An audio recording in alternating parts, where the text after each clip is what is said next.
ಹೆಂಗ್ ಮಾಡೋಣ ಕಟಿಂಗ್ ಅಣ್ಣ ನಾನು ಯಾವ ಸೂಟ್ ಹಾಕತ್ತ ಕಟಿಂಗ್ ಮಾಡೋಣ. ಹುಡುಗಾಡ್ ಒಂದಿಲ್ಲಣ್ಣ, ಕಟಿಂಗ್ ನೋಡಿದ್ರೆ ಹುಡುಗಾಡ್ ಬೀಳಣ. ಜೀವನಾನೇ ಸಾಕತ್ ನಾವು ಬೇಕಲ್ಲ, ಒಂದು ಹುಡುಗಿ ಲೋಣ ನಾವು ಹುಡುಗಿ ಬೀಳುದಲ್ಲ, ಹುಡುಗಿ ಅವು ಸಕಟ ಬೀಳ್ಬೇಕು. ನಿನಗೆ ಇಬ್ರು ಬೀಳಿ ಹಂಗೆ ಕಟಿಂಗ್ ಮಾಡೋಣ.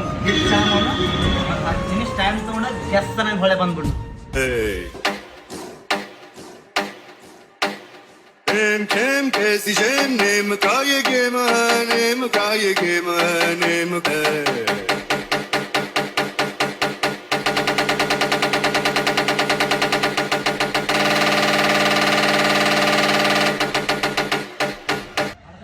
ಹೆಂಗಾಯ್ತು ಬ್ರೋ? ಗಿಚ್ಚಾಗೈತೆ ಒಂದು ಕುತ್ತೋ ಮೇಲೆ ಮಸ್ತ್ ಐತ್ಲ? ಮಸ್ತ್ ಐತೆ. ಈಗ ಹುಡುಗಿ ತಾನೇ ಹಿಂದೆ ಓಡಿ ಬರ್ಬೇಕು ನೋಡಿ. ಈಗ ನಿನ್ನಿಂದ ಹುಡುಗಿ ಔಷಧಿ ಬೆನ್ನ ಹತ್ತಾಳ.